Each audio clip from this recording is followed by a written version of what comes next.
ইমানের পাঠ হলো কয়টা? লা ইলাহা মুহাম্মাদুর, আল্লাহর তাওহীদের উপরে ঈমান, নবী পাকের রিসালাতের উপরে। যে কোনো একটা অংশকে না মানলে ঈমান পরিপূর্ণ হবে না। আচ্ছা, ঈমান যখন পরিপূর্ণ হয় তখন আপনি মুমিন। আমাদের আজকের আলোচ্য বিষয় আপনারা বুঝতেছেন তো? ঈমান যখন পরিপূর্ণ হয় তখন আপনি কি? মুমিন। আর আপনি যখন মুমিন তখন এটাকে বলা হয় মুমিনে কামেল। মুমিনে কামেল। আর আপনি যখন এর পাশাপাশি সবগুলো বিষয়কে অ্যাবজর্ব করবেন, অ্যাক্টিভিটি ঠিক থাকবে, তখন এটাকে বলা হয় ইনসানে কামেল। এটাকে কি বলে রে বাপ? ইনসানে কামেল। এবার আসেন আমাদের মূল প্রতিপাদ্য। 1 নম্বরে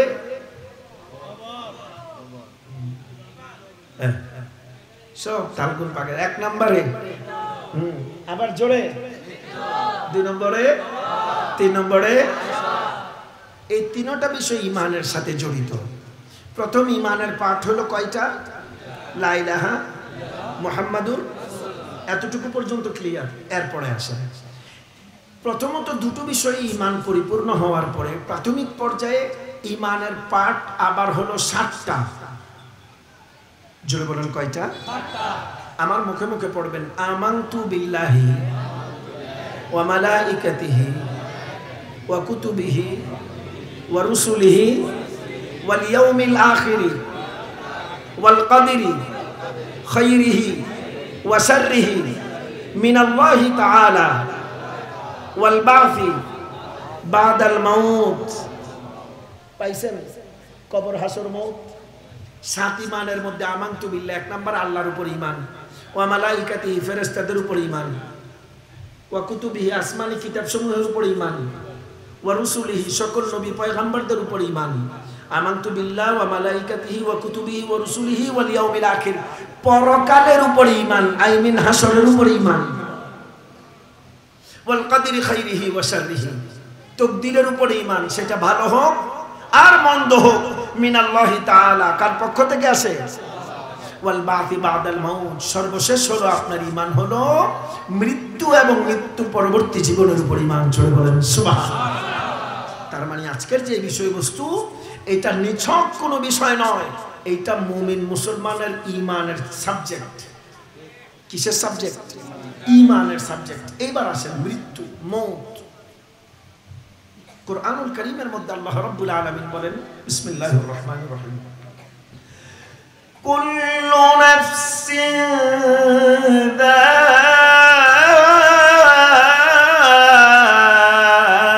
যায়িকাতুল মাউত।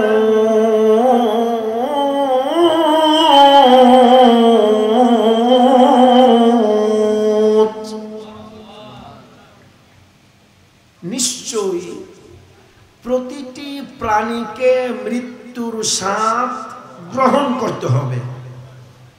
এই কথাটা আমরা প্রায় সময় শুনি, কুল্লু নাফসিন যায়িকাতুল মাউত। প্রত্যেকটা প্রাণীকে মৃত্যুর স্বাদ গ্রহণ করতে হবে। এখন প্রশ্ন হলো, প্রাণী কাকে বলে?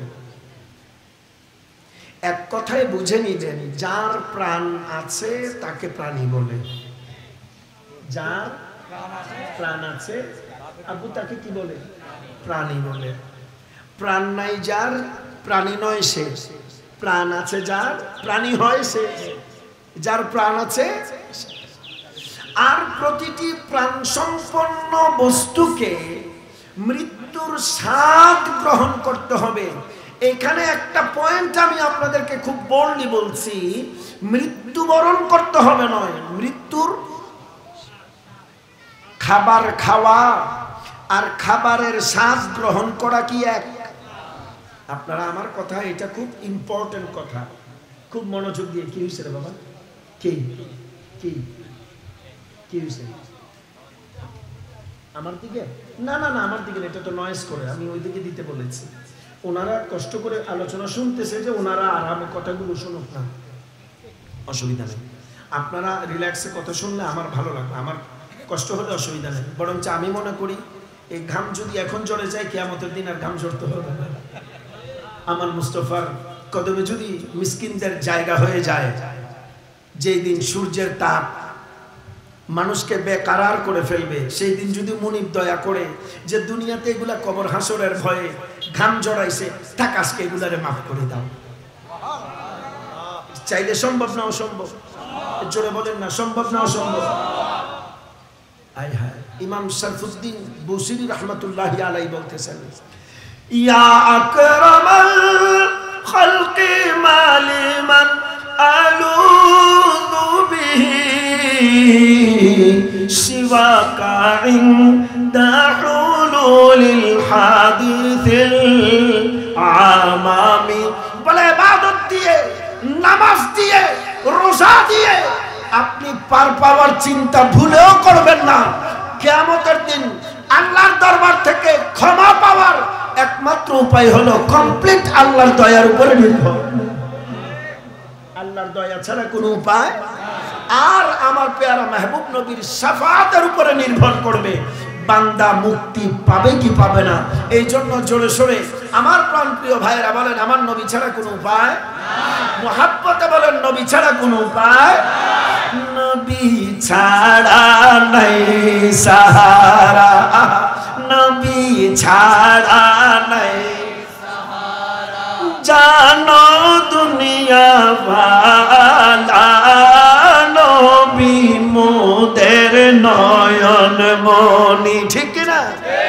নবী মোদের নয়ন মনি, নবী গলার মালা, নবী ছাড়া নাই সাহারা, নবী ছাড়া নাই সাহারা জানো দুনিয়া, নবী মোদের নয়ন মনি, নবী গলার মালা, নবী নাই সাহারা। সলাতুনিয়া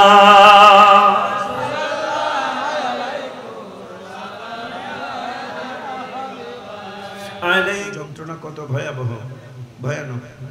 কবর হাসর সম্পর্কে আলোচনা এবং হযরত গৌসুল আজম মেজবান্ডের শান ও আজমতের বর্ণনা, তিনটা বিষয় আমাকে দিয়েছেন। এক নম্বর মৃত্যুর যন্ত্রণা, কবর হাসর সম্পর্কে আলোচনা, গৌসুল আজম মেজবান্ড। ঠিক আছে, ইনশাআল্লাহ 10 মিনিট করে বললে 3 10 30 মিনিট হয়ে যাবে তো ইনশাআল্লাহ। কি বলেন আপনারা? হবে না? আরেকটু বেশি? আচ্ছা ঠিক আছে, সময় বলে দিবে। এই ইকুটা কমাও না, এটা এই ইকুটিকু যা আছে সব জমাই রাখো আমার হাসানরা জমায়ের জন্য, আমার কোনো রকম হইলে চলবে। আচ্ছা, তোমাদের মাইক সার্ভিসও ভালো, আল্লাহ এদের ব্যবসাতে বরকত দান করুন। আচ্ছা, তো আমাদেরকে যে বিষয়বস্তু দিয়েছেন, আমরা কথা না বাড়িয়ে আমাদের বিষয়বস্তুর আলোকে আমরা সরাসরি কিছু কথাবার্তা বলবো। তার আগে বলতে চাই, আমরা যে কথাগুলো বলবো আল্লাহ সুবহানাহু ওয়া তাআলা আমাদেরকে বিষয়বস্তুগুলো অনুধাবন করে বুঝে শুনে আমাকে আপনাদেরকে যৌথভাবে আমাদের সবাইকে আমল করার তৌফিক দান করেন। আরেকটু মহাব্বতে, আরেকটু মহাব্বতে। 1 নম্বর, মৃত্যু যন্ত্রণা। 2 নম্বর, কবর এবং হাসর।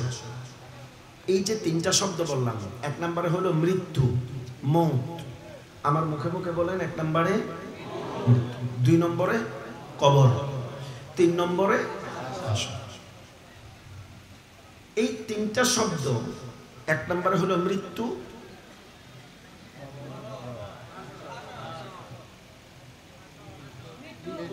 একসাথে বলেন সবাই,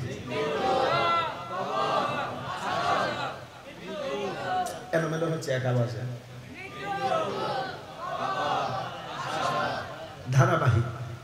আগে মৃত্যু, তারপরে কবর, তারপরে এর মধ্যে প্রথম 2টা মৃত্যু এবং কবর, এইটা ইহকালীন জীবনের জন্য প্রযোজ্য। হাসর পরকালীন জীবনের জন্য প্রযোজ্য। জীবন 2টা, একটা ইহকালীন জীবন, মৃত্যু পূর্ববর্তী জীবন হলো ইহকালীন জীবন, মৃত্যু পরবর্তী জীবন হলো পরকালীন জীবন। মৃত্যুটা হলো ইহকালীন এবং পরকালীন জীবনের সন্ধিক্ষণ। আমার কথা বুঝতে পারতেছেন আপনারা? ইহকালীন এবং পরকালীন জীবনের সন্ধিক্ষণ, একটা জীবন থেকে আরেকটা জীবনে যাওয়ার, অর্থাৎ ইহকালীন জীবন থেকে পরকালীন জীবনে যাত্রা করার অন্তিম যাত্রার মাধ্যমের নাম হলো মৃত্যু, ঠিক না? মৃত্যুর পরে স্থানান্তরিত হওয়া, পৃথিবীর বুক থেকে তার পেটে আপনাকে সমর্পণ করা হচ্ছে, এই বাড়ি থেকে ওই বাড়িতে আপনাকে ট্রান্সফার করে দেওয়া হচ্ছে। ইহকালীন থেকে পরকালীন জীবনে আপনার অনন্তকালের যাত্রা শুরু হচ্ছে। এর প্রথম স্টেপ হলো কবর, আর ফাইনাল ডেস্টিনেশনটা হলো হাসর। আমাদের আলোচ্য বিষয়ের মূল প্রতিপাদ্য তিনটা শব্দে, মৃত্যু, কবর, হাসর।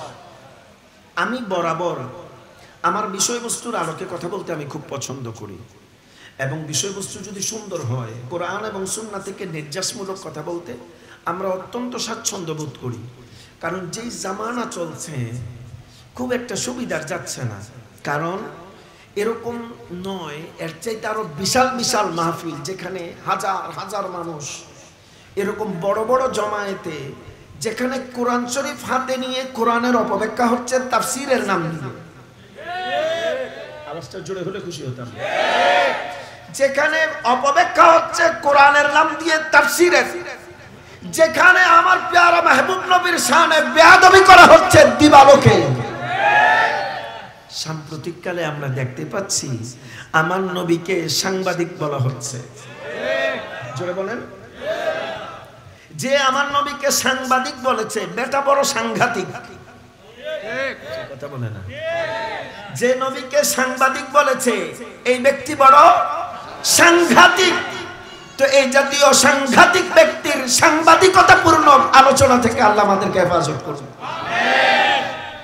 কারণ সংবাদ মাধ্যমে যে সকল তথ্যগুলো আমরা প্রতিদিন পাচ্ছি, সবগুলোর উপরে চোখ বন্ধ করে বিশ্বাস করা যায়। মোর দেন 80 to 85% অনেক সময় মিথ্যা তথ্য, ভুল তথ্য। আর আমার নবীর দেয়া তথ্যের মধ্যে সরষের দানা পরিমাণ কোনো হেরফের নাই। তো যেই সংবাদ মাধ্যম মিথ্যায় ভরপুর, আর যিনি দুনিয়াতে এসেছেন মিথ্যাকে দূরীভূত করে সত্যকে সুপ্রতিষ্ঠা করার জন্য, এই দুইকে মিলিয়ে ফেলার মতন জাহালতপূর্ণ বক্তব্য প্রত্যাহার করে প্রকাশ্যে দিবালোকে সেই বেয়াদবদের তওবা করা উচিত। আর না হয়তো তারা বেঈমান হয়ে কবরে যাওয়া ছাড়া উপায় থাকবে না। এক। দুই নম্বর হলো, আমরা চেয়ে দেখছি আমাদের এই স্বাধীন সোনার বাংলাদেশে, মুসলমানদের ঈমানের, কোরআনের, ইসলামের এই দেশে এমন বেয়াদবিপূর্ণ কথা বলার পরেও প্রশাসন নীরব ভূমিকা পালন করছে। যেই দেশের স্বাধীনতা, সার্বভৌমত্ব নিয়ে কেউ কথা বললে অ্যাকশন হয়, স্বাধীনতা বিরোধী কথা বললে তার বিরুদ্ধে আইনানুগ ব্যবস্থা নেওয়া হয়, সেই জায়গাতে প্রিয় নবীর শানে এত বড় চরম বেয়াদবি করার পরেও তার বিরুদ্ধে কোন আইনানুগ ব্যবস্থা নেওয়া হয় নাই। আজকের আজমুস শানী মিলাদুন নবীর মাহফিল থেকে হাজার জনতাকে নিয়ে আমরা এক তীব্র নিন্দা এবং প্রতিবাদ জানাই এবং দুঃখ প্রকাশ করছি আমাদের অপদার্থ ধর্মমন্ত্রীর জন্য।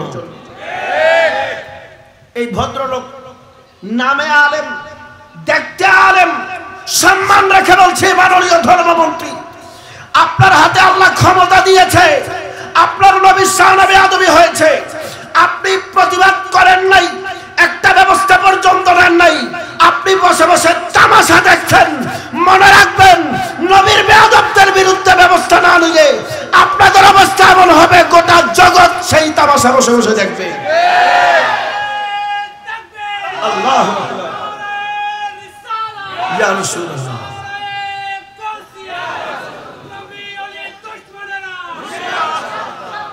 আপনারা কি আমার কথায় কষ্ট পেয়েছেন? আমাদের বক্তব্যগুলো মিডিয়াতে যাচ্ছে। আমি গত 2 দিন আগে আমার নবীর দরবারের মুসাফির ছিলাম আমি, ওখানে বসে বসে এগুলো দেখে সিনায় রক্তক্ষরণ হচ্ছে, কি চলছে আমার দেশে। কখনো নর্থ সাউথে কোরআনে অবমাননা হচ্ছে, কখনো বেয়াদবেরা আমার নবীর শানে বেয়াদবি করছে, আর কতগুলো বেয়াদব গায়রথিন, এগুলো যারা দরবারে গেলে আমাদেরকে মাজার পূজারি মুশরিক বলে, এরা মুশরিকদের দরবারে গিয়ে গিয়ে প্রসাদ খাচ্ছে। আরেকজনকে পূজারি ডাকতে ডাকতে এখন এরা বড় পূজারি হয়ে যাচ্ছে। প্রমাণ দেখেছে জগৎ। কোথায় গেলে পূজা হয়, কোথায় গেলে জিয়ারত হয়, এগুলো তো আমরা জানি। মাজারে গেলে জিয়ারত হয়, মন্দিরে গেলে পূজা হয়। সুন্নি মুসলমানরা মন্দিরে পূজা দিতে চায় নাই, তোমরা গিয়েছো পূজার অনুষ্ঠানে, তাদের সাথে বসে তোমরা প্রসাদ খেয়েছো। কত বড় জাহালত হলে এই কথা বলতে পারে, আপনাদের এই পূজা মণ্ডপে আসার কারণে আমরা আল্লাহর প্রশংসা করতেছি। ধর্মীয় বিষয়গুলো বড় সেনসিটিভ, ইন্টেলেকচুয়াল বিষয়গুলো অত্যন্ত স্পর্শকাতর। আপনি আপনার জায়গাতে স্থিতিশীল থাকেন, ওনাদেরকে ওনাদের ধর্মীয় আচার অনুষ্ঠান পালনে ওনাদেরকে ওনাদের সর্বোচ্চ স্বাধীনতা দিয়ে ছেড়ে দেন। আপনার আনুষ্ঠানিকতা যেমন আপনার জন্য প্রযোজ্য, অন্যান্য ধর্মাবলম্বী ভাইদের আনুষ্ঠানিকতা তাদের জন্য প্রযোজ্য। এই জায়গাতে আপনি যদি অন্যরকম কোনো পরিকল্পনা করে থাকেন, আবার আপনার নবীর শানে বেয়াদবি হলে আপনি যদি চুপ থাকেন, মনে রাখবেন আল্লাহর কাঠগড়ায় এমন ভাবে আপনি দাঁড়াবেন, সেই দিন কোনো উপায় খুঁজে পাবেন না। আমরা দাবি জানিয়ে আসছি, আজ থেকে নয়, যুগ যুগ ধরে আমরা আমাদের এই দাবি জানিয়ে আসছি যে বাংলাদেশে সর্বোচ্চ গেজেট করে একটা আইন পাস করে দেওয়া হোক, ধর্মীয় বিষয়ে যে কোনো ধর্মের ব্যাপারে কেউ যদি কটাক্ষ করে, কোনো ধর্মীয় ব্যক্তিবর্গের ব্যাপারে কেউ যদি উস্কানিমূলক কথাবার্তা বলে, সেটা যে কোনো ধর্মের ব্যাপারে হোক, আমার নবীর ব্যাপারে বললে যেমন আমাদের কষ্ট লাগে, অন্য কোনো ধর্মের অন্য কোনো নবী হোক, অন্য কোনো তাদের দেবদেবী হোক, এগুলো নিয়েও আমাদের কোনো কথা বলার প্রয়োজন। ইসলাম আপনাকে কমপ্লিট একটা ফ্রেম দিয়েছে, আপনার দিনকে আপনি কিভাবে মানবেন, আরেকজনের দিনকে আপনি কিভাবে কতটুকু সিস্টেমের মধ্যে থেকে আপনি সেটাকে রেসপেক্ট করবেন, তাদের সাথে কতটুকুর মধ্যে থেকে আপনি মুআমালাত করবেন, বিজনেস করবেন, এডুকেশন পলিসিগুলো করবেন, ফাইন্যান্সিয়াল বিষয়গুলোকে অ্যাক্টিভ রাখবেন, সবগুলোর একটা নির্ধারিত সিস্টেম আল্লাহ করে দিয়েছেন। এর চাইতে কমও করা যাবে না, বেশিও করা যাবে। কিন্তু যুগ যুগ ধরে যারা আমাদের বিরুদ্ধাচরণ করে আসছে, ঈদে মিলাদুন নবীকে গালমন্দ করে আসছে, মাজার ফাতেহাকে উল্টাপাল্টা কথাবার্তা বলে আসছে, এখন তারা নিজেরা এত পরিমাণে উল্টাপাল্টা করতেছে যেগুলো লিখে শেষ করা যাবে না। জোরে বলেন না ঠিক কিনা? কিন্তু সবচেয়ে বড় কষ্ট হলো আউলিয়া কেরামের এই পুণ্যভূমিতে আমার নবীর শানে বেয়াদবি হয় কিন্তু কোনো শাস্তি হয়। নবী অবমাননার সর্বোচ্চ শাস্তির দাবি জানাই আমরা আজকের মাহফিল থেকে। আপনারা কি আমার সাথে একমত? দুই হাত তুলে বলেন একমত। নবীর শানে যে বা যেই ব্যক্তি বেয়াদবি করবে, পরের দিন ঢাকার পল্টন ময়দানে নিয়ে সোজা ফাঁসিতে লটকাইয়া দেন। এমন দুই চারটা বেয়াদবকে প্রকাশ্যে শাস্তি দিলে বাকিগুলো সোজা হইতে বেশি সময় লাগবে না। সমস্যাটা কি? ঘুরে ফিরে এদের টার্গেট আমার নবীর বিরুদ্ধে। বেয়াদবি কোন পর্যায়ে গিয়ে পৌঁছলে পড়ে এক বেয়াদব বেয়াদবি করেছে, বাকি বেয়াদবগুলো আবার তার পক্ষে সাফাই গাইতেছে। এটাকে বাংলায় বলে চড়ে চড়ে মাসতুতো ভাই। চড়ে চড়ে অন্যায় করা, অন্যায়কে সাপোর্ট করা, সমান অপরাধে অপরাধী। মনে রাখবেন, আপনি দলকে খুশি করতে গিয়ে নবীকে যদি নাখোশ করে দেন, আপনার জিন্দেগি বরবাদ হয়ে যাবে। এমন হাজারো জিন্দেগি আমার মুস্তাফার কদমে কুরবান হয়ে যাবে। কারণ জিন্দেগি গেলে জিন্দেগি আসবে। वो जिंदगी जिंदगी ही नहीं, वो जिंदगी जिंदगी नहीं जो जिंदगी में मुस्तफा नहीं। যেই জীবনে নবী নাই, এটা তো অসার জীবন ছাড়া কোনো প্রাণময় জীবন হতে পারে। আমরা আজকে দরুদের যে কাসিদা পড়েছি, আলা হযরত বড় আজীব লিখেছেন, করু তেরে নাম পে জাফিদা। বলছেন ইয়া রাসূলুল্লাহ, আপনার নামে আহমদ রাজার জিন্দেগি কুরবান হয়ে যা। ইয়া রাসূলুল্লাহ, আপনার নামে আমি আহমদ রাজার জিন্দেগি কুরবান হয়ে যা। করু তেরে নাম পে জাফিদা, এরপরে বলছেন না বাস এক যা দু জাহা ফিদা ইয়া রাসূলুল্লাহ আমি চিন্তা করে দেখলাম আমার তো একটা জিন্দেগি নয়, আমার কাছে দুইটা জিন্দেগি আছে। একটা ইহকালীন জীবন, আসেন আমাদের বিষয়, একটা ইহকালীন জীবন আর একটা পরকালীন জীবন। না বাসে কে যা দো জাহা ফিদা, বলে ইয়া রাসূলুল্লাহ আমি আহমদ রাজার দুইটা জিন্দেগি, একটা ইহকালীন জীবন একটা পরকালীন জীবন। আমি আহমদ রাজা আপনি নবীর মহব্বতে দুইটা জীবন কুরবান করে দিলাম। না বাসে কি যা দো জাহা ফিদা। এরপরে বলছেন আরো সাংঘাতিক কথা, দো জাহা সে ভি নাহি জি ভাড়া। বলছে হুজুর দুই জিন্দেগি কুরবান করো, আমার কলিজা শান্তি লাগে না। সুবহানাল্লাহ পড়বেন না? দুইটা জীবন কুরবান করার পরেও আমার কলিজা ঠান্ডা হয় নাই, আমার ভালো লাগছে না, আমার তৃপ্তি মিটা নাই। বলে তুমি কি চাও? বলে করু क्या करार जहां नहीं, আমি কি করব? আমার কাছে তো কোটি কোটি জীবন নাই, আমার কাছে যদি কোটি কোটি জীবন থাকতো প্রত্যেকটা জীবন আমার মুস্তাফার কদমে উৎসর্গ করে দিতাম। ছেড়ে বলেন সুবহানাল্লাহ। এটার নাম নবী প্রেমিক। আর আপনি নবীকে পাওয়ার পরেও নবীর শানে বেয়াদবি করছেন, আপনার মতন হতভাগা নীল আসমানের নিচে দ্বিতীয় আরেকটা নাই। জোরে বলেন। আমরা যে জায়গাতে ছিলাম সম্মানিত শুধু কষ্ট হচ্ছে আপনাদের? আব্বু কষ্ট হচ্ছে? চলবে কিছুক্ষণ। মৃত্যু মাশাআল্লাহ মনে আছে, আরেকবার আরেকবার। এই তিনটা জিনিস মৃত্যু, কবর এবং হাসর আমাদের ঈমানের সাথে সম্পৃক্ত। কিসের সাথে? সাতটা বিষয়ে। সর্বপ্রথম একজন মুমিনের দুইটা বিষয় ঈমান আনা জরুরি। কয়টা বিষয়? এটা একেবারে কোর একাডেমিক একটা ক্লাসিক্যাল আলোচনা। আপনারা যদি মনোযোগ না দেন হারিয়ে ফেলবেন। আমি হয়তো কবর হাসরের উপরে কিছু গতানুগতিক ঘটনা আপনাদেরকে বলতে পারবো, কিচ্ছা কাহিনী, কিন্তু এগুলো আপনাদের কোনো কাজে লাগবে না। যেগুলো আমি বলবো এগুলো মন দিয়ে শুনলে এগুলো আপনাদের দুনিয়াতেও কাজে লাগবে, ইনশাআল্লাহ আখিরাতেও কাজে লেগে যাবে। আল্লাহ কবুল করুন।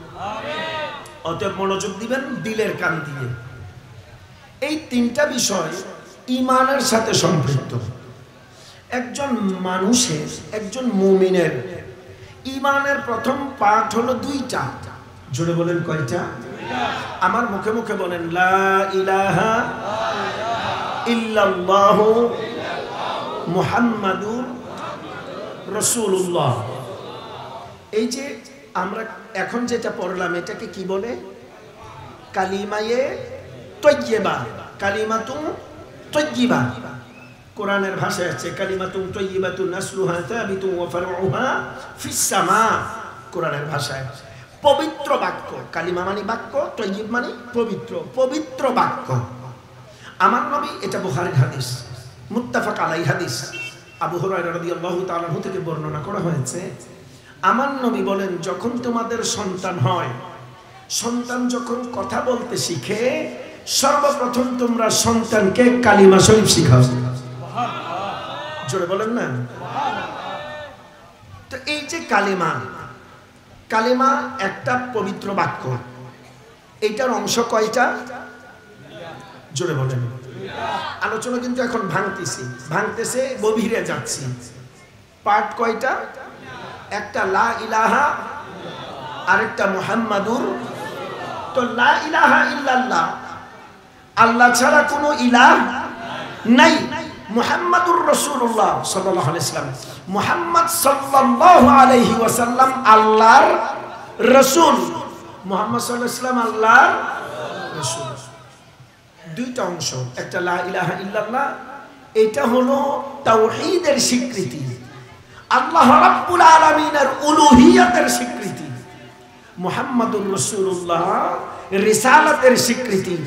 প্রাথমিক পর্যায়ে একজন মুমিনের ঈমান হলো দুইটা বিষয়, একটা হলো তাওহীদের উপর ঈমান, একটা হলো নবী পাকের রিসালাতের উপর ঈমান। আপনারা বুঝতে পেরেছেন? একটা হলো তাওহীদ, ঈমান বিত তাওহীদ, তারপরে হলো ঈমান বির রিসালা, নবীর উপরে ঈমান, আল্লাহর উপরে ঈমান। এখানে আমরা সূক্ষ্ম একটা পয়েন্ট আপনাদের সামনে উপস্থাপন করার প্রয়াস পাচ্ছি। কি? আল্লাহ ছাড়া কোনো ইলাহ নাই। লা ইলাহা, জোরে বলে লা ইলাহা মুহাম্মাদুর নবীজি সাল্লাল্লাহু আলাইহি ওয়াসাল্লাম আল্লাহর রাসূল। আচ্ছা, আল্লাহ ছাড়া কোনো উপায় নাই, মুহাম্মদুর রাসূলুল্লাহ সাল্লাল্লাহু আলাইহি ওয়াসাল্লাম আল্লাহর রাসূল। এটা কোন কাল? এটা কি এমন হবে যে নবীজি আল্লাহর রাসূল ছিলেন, নবীজি আল্লাহর রাসূল হবেন? অর্থ হলো মুহাম্মদুর রাসূলুল্লাহ সাল্লাল্লাহু আলাইহি ওয়াসাল্লাম আল্লাহর আগেও, বুঝে শুনে উত্তর দেন, আগেও, এখনো, ভবিষ্যতেও। তার মানে আপনি বলেন যে নবী নাই। আল্লাহ বলেন নবীকে যদি নাই বলেন ঈমানের বিপরীত হয়ে যাবে। আমার নবী সর্বকালের জন্য সমান্তরাল প্রযোজ্য। আল্লাহ বলেন লা ইলাহা ইল্লাল্লাহ, আমি যেমন সর্বকালের জন্য ইলাহ, মুহাম্মাদুর রাসূলুল্লাহ এটা এমন সেন্টেন্স, এটার অনুবাদ ছিলেন নয়, হবেন নয়, আছেন নয়। তিনি ছিলেন, তিনি আছেন, তিনি থাকবেন। লা ইলাহা ইল্লাল্লাহ, আমার রবের উলুহিয়ত যতদিন থাকবে, আমার মুস্তাফার রিসালাত ততদিন বিরাজমান থাকবে। জোরে বলেন সুবহানাল্লাহ। আমার নবীকে আপনি কোন জামানা থেকে আলাদা করতে পারবেন না।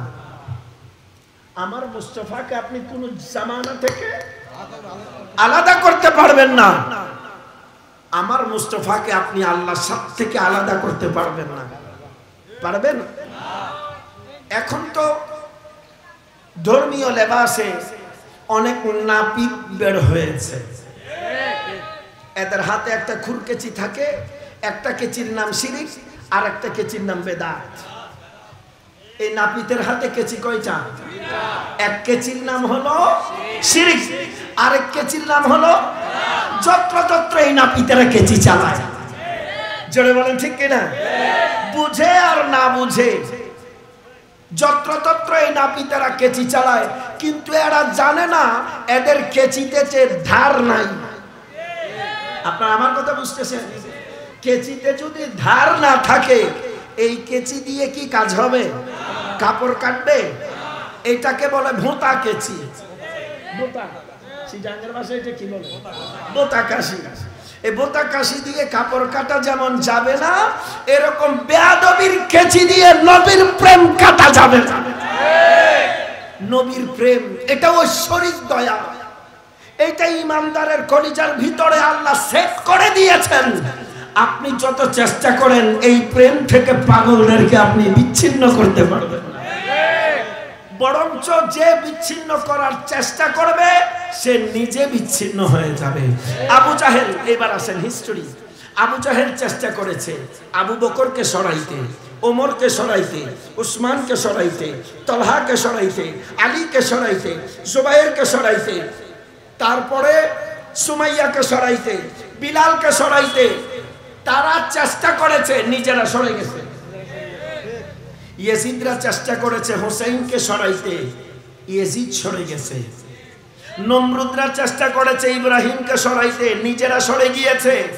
ফেরাউনরা চেষ্টা করেছে মুসাকে সরাইতে, নিজেরা সরে গিয়েছে। বখতে নসররা চেষ্টা করেছে ওই আসহাবে কাফের মুমিনদেরকে সরাইতে, নিজেরা সরে গিয়েছে। ইতিহাস থেকে বেয়াদবেরা সাক্ষী নাও, ইতিহাস থেকে বেয়াদবেরা শিক্ষা নাও। যারা নবীর প্রেমিকদেরকে নবী থেকে আলাদা করতে চায় তারা নিজেরা দিন থেকে আলাদা হয়ে যাবে। নবীর পাগলদেরকে কখনো নবীর কাছ থেকে আলাদা করা যায় না? জোরে বলেন না যায় না। নবী এদের থেকে কোটি মাইল দূরেও যদি থাকে, এরা চোখ বন্ধ করা মাত্র সিনার মধ্যে সবুজ গম্বুজ দেখতে পায়। এরা চোখ বন্ধ করলে নবীর প্রেম অনুভব করে। তো যেই জিনিসের সম্পর্ক সিনার সাথে, আপনার কেচি তো ওই পর্যন্ত যাওয়া সম্ভব না। যেখানে মুস্তাফার প্রেমের সীসা ঢালাই হয়ে গেছে, ওই সীসা ঢালা প্রাচীরের মধ্যে আপনার কেচি তো অনেক পরের কথা। আপনি যদি বড় শিরিকের হাতুড়িও নিয়ে আসেন, নবী প্রেমের সীসা ঢালা প্রাচীরকে আপনি ভাঙা তো দূরের কথা, আপনি 1 ইঞ্চি ফাটনও ধরাতে পারবেন না। আপনার কথা বুঝতে পেরেছেন? আচ্ছা, ইমানের পাঠ হলো কয়টা? লা ইলাহা মুহাম্মাদুর, আল্লাহর তাওহীদের উপরে ঈমান, নবী পাকের রিসালাতের উপরে। যে কোনো একটা অংশকে না মানলে ঈমান পরিপূর্ণ হবে না। আচ্ছা, ঈমান যখন পরিপূর্ণ হয় তখন আপনি মুমিন। আমাদের আজকের আলোচ্য বিষয় আপনারা বুঝতেছেন তো? ঈমান যখন পরিপূর্ণ হয় তখন আপনি কি? মুমিন। আর আপনি যখন মুমিন তখন এটাকে বলা হয় মুমিনে কামেল। মুমিনে কামেল। আর আপনি যখন এর পাশাপাশি সবগুলো বিষয়কে অ্যাবজর্ব করবেন, অ্যাক্টিভিটি ঠিক থাকবে, তখন এটাকে বলা হয় ইনসানে কামেল। এটাকে কি বলে রে বাপ? ইনসানে কামেল। এবার আসেন আমাদের মূল প্রতিপাদ্য 1 নম্বরে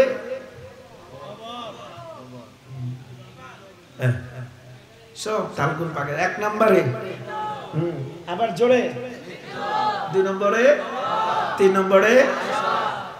এই 3টা বিষয় ঈমানের সাথে জড়িত। প্রথম ঈমানের পাঠ হলো কয়টা?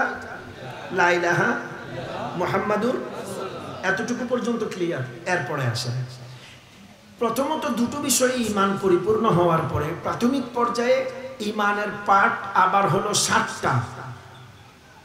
জোরে বলেন কয়টা? 7টা।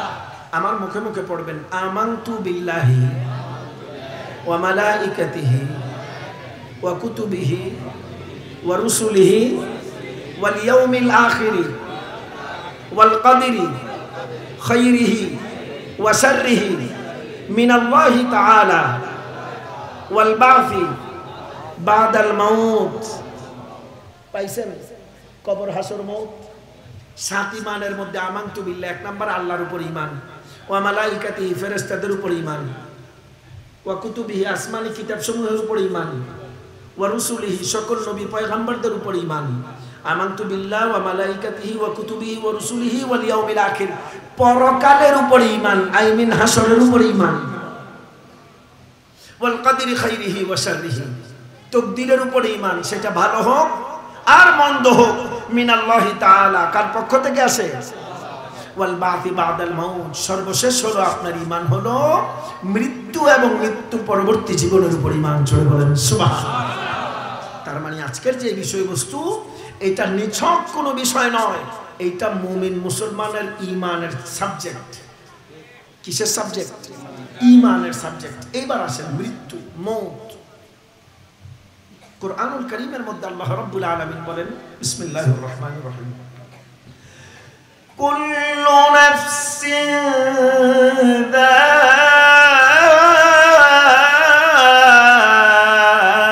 যায়িকাতুল মাউত,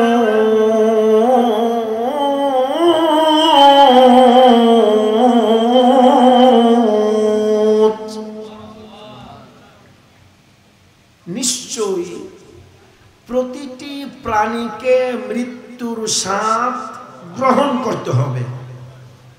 এই কথাটা আমরা প্রায় সময় শুনি, কুল্লু নাফসিন যায়িকাতুল মাউত, প্রত্যেকটা প্রাণীকে মৃত্যুর স্বাদ গ্রহণ করতে হবে। এখন প্রশ্ন হলো, প্রাণী কাকে বলে? এক কথায় বুঝে নিবেন, যার প্রাণ আছে তাকে প্রাণী বলে। যার প্রাণ আছে আবু, তাকে কি বলে? প্রাণী বলে। প্রাণ নাই যার, প্রাণী নয় সে। প্রাণ আছে যার, প্রাণী হয় সে। যার প্রাণ আছে। আর প্রতিটি প্রাণ সম্পন্ন বস্তুকে মৃত্যুর স্বাদ গ্রহণ করতে হবে। এখানে একটা পয়েন্ট আমি আপনাদেরকে খুব বোল্ডলি বলছি, মৃত্যুবরণ করতে হবে নয়, মৃত্যুর খাবার খাওয়া আর খাবারের স্বাদ গ্রহণ করা কি এক? আপনারা আমার কথা, এটা খুব ইম্পর্টেন্ট কথা, খুব মনোযোগ দিয়ে। কি হয়েছে রে বাবা?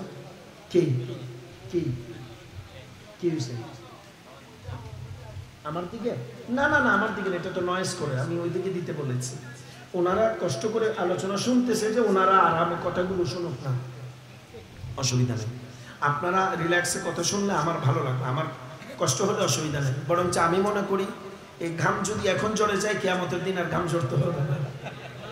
আমার মুস্তফার কদমে যদি মিসকিনদের জায়গা হয়ে যায়, যেই দিন সূর্যের তাপ মানুষকে বেকারার করে ফেলবে, সেই দিন যদি মুনিব দয়া করে যে দুনিয়াতে এগুলা কবর হাসরের ভয়ে ঘাম জড়াইছে, থাক আজকে এগুলারে মাফ করে দাও, চাইলে সম্ভব না অসম্ভব? জোরে বলেন না, সম্ভব না অসম্ভব? আয় হায়, ইমাম শরফুদ্দীন বুসিরি রহমতুল্লাহি আলাইহি বলতেছেন, ইয়া আকরামাল খালকি মালিমান আলুযু বিহি সিওয়াকা ইনদা হুলুলিল হাদিসিল আমামি।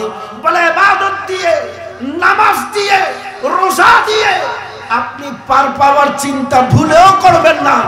কিয়ামতের দিন আল্লাহর দরবার থেকে ক্ষমা পাওয়ার একমাত্র উপায় হলো কমপ্লিট আল্লাহর দয়ার উপরে নির্ভর। আল্লাহর দয়া ছাড়া কোনো উপায়, আর আমার পেয়ারা মাহবুব নবীর শাফাআতের উপরে নির্ভর করবে বান্দা মুক্তি পাবে কি পাবে না। এই জন্য জোরে সোরে আমার প্রাণপ্রিয় ভাইয়েরা বলেন, আমার নবী ছাড়া কোনো উপায় নাই। মুহাব্বতে বলেন, নবী ছাড়া কোনো উপায় নাই।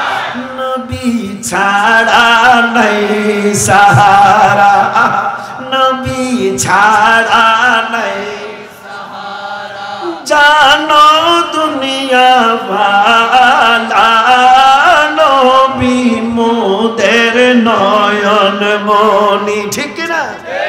নবী মোদের নয়ন মনি, নবী গলার মালা, নবী ছাড়া নাই সাহারা, নবী ছাড়া নাই সাহারা, জানো দুনিয়া নবী মোদের নয়ন মনি, নবী গলার মালা, নবী নাই সাহারা। সলাতুনিয়া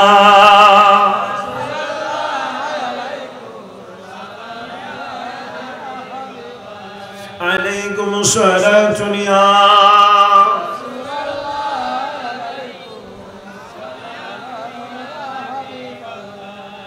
আব্বু কষ্ট হয়ে যাচ্ছে আপনাদের? হ্যাঁ, কষ্ট হলে আমাকে বলবেন কেমন? তো যে কথা বলছিলাম, মৃত্যু, মৃত্যুর স্বাদ গ্রহণ করবে, মৃত্যু বরণ করবে না। এটা বড় ডেঞ্জারাস কথা বলে ফেললাম। এটা নিয়ে আপনার আবার পরবর্তীতে যেন কোনো আর্গুমেন্ট তৈরি না হয়। খাবার খাওয়া আর খাবারের টেস্ট নেয়া, স্বাদ মানে কি? স্বাদ মানে কি? আজকের তবরুক হওয়ার পরে বাবুর্চি সাহেব কি করছেন, একটু লবণ দেখছে, টেস্ট ঠিক আছে কিনা দেখছে না। এটাকে চিটাঙের ভাষায় কি বলে? খাবারের টেস্ট করি সহজ, একখানা টেস্ট করে চিটাঙের ভাষায় বলেন না, একখানা টেস্ট করি সহজ। হ্যাঁ, একজনের কথা ফোয়াদ হই না সহজ, একখানা ফদ হই না। ফদ মানে স্বাদ, ফদ মানে, আমি কথাটা ধরতে দেরি হলো, শব্দের অর্থটা বুঝে ফেলছি। একখানা ফদ হই না সহজ মানে খাবারের টেস্ট ঠিক আছে কিনা। তো টেস্ট করতে কি পুরাটা খায় না একটু, অনেকগুলো না অল্প? আল্লাহ বলছেন প্রত্যেক প্রাণী মৃত্যুর স্বাদ গ্রহণ করবে, মরে যাবে যে নয়, মরার স্বাদটা গ্রহণ করবে। এই শব্দের মধ্যে বড় হিকমত লুকিয়ে আছে। মানুষ মরে শেষ হয়ে যায় না, মানুষ মরার পরে তার গোসল, তার কাফন। মানুষ মরার পরে প্রথমে তার, 2 নম্বরে তার, 3 নম্বরে তার জানাজা, 1 নম্বরে, আমি কিন্তু আজকে অনেক ইম্পর্টেন্ট শব্দ বলতেছি, 1 নম্বরে, 2 নম্বরে, 3 নম্বরে, 4 নম্বরে কবর।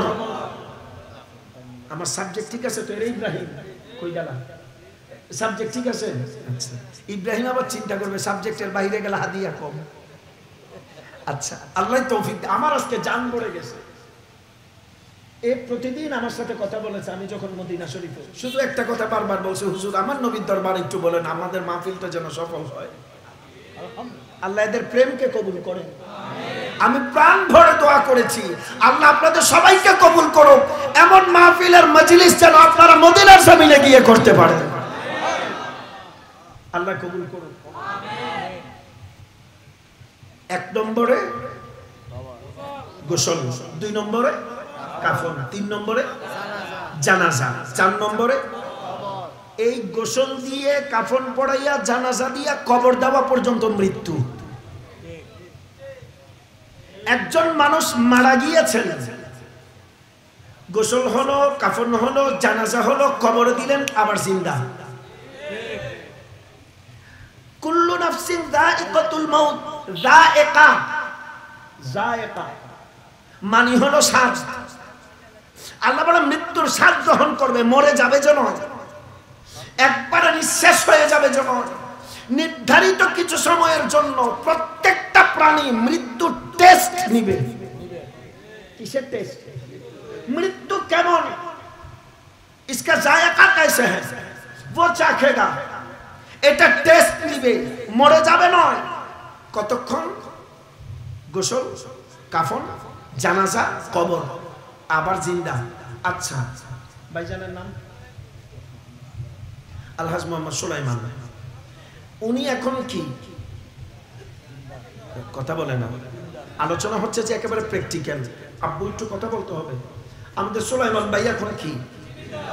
জীবিত, জিন্দা। আমরা ওনাকে দেখলে কি দেই? আসসালামু আলাইকুম রাহমাতুল্লাহ। উনি আবার কি বলেন? চাই আপনারা সবাই মিলে ওনাকে একটা সালাম দেন। তা আপনারা ওনাকে সালাম দিয়েছেন, উনি আপনাদেরকে, কারণ উনি এখন কি?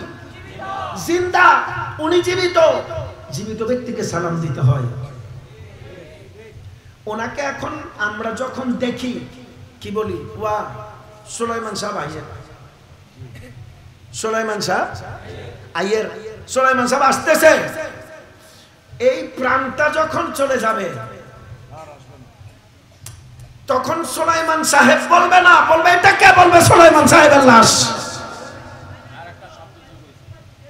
সুলাইমান সাহেবের, তখন আর সুলাইমান সাহেব নয়, সুলাইমান সাহেবের।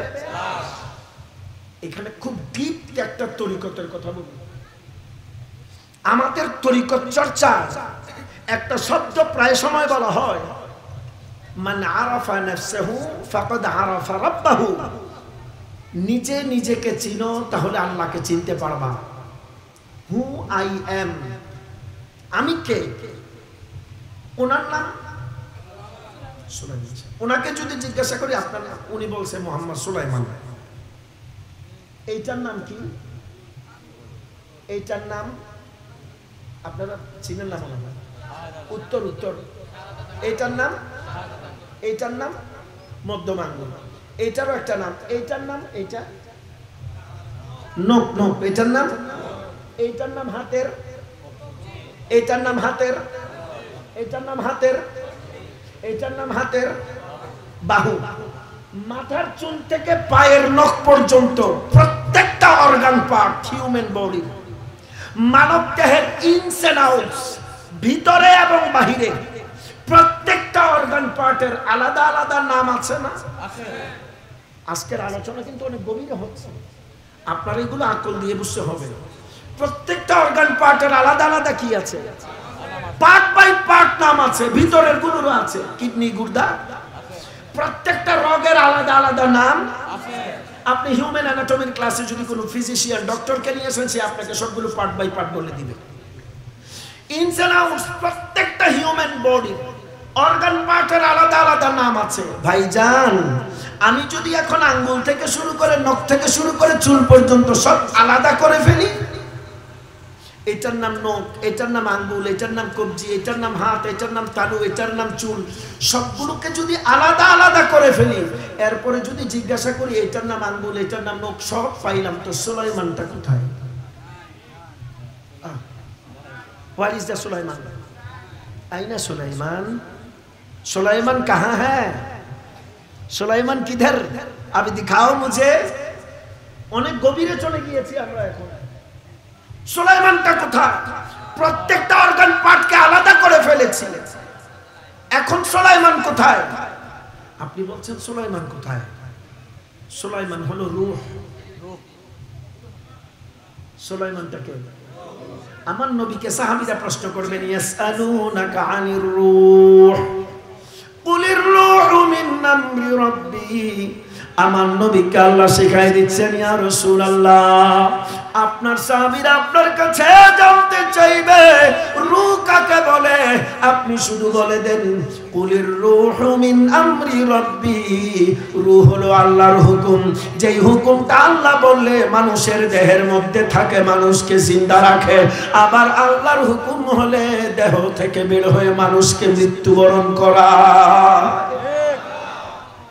রূহটা আছে, সুলাইমান সাহেব জিন্দা আছে, জিজ্ঞাসা করলে সালাম দেওয়া হয়, জানতে চাইলে বলা হয় সুলাইমান সাহেব আসছে।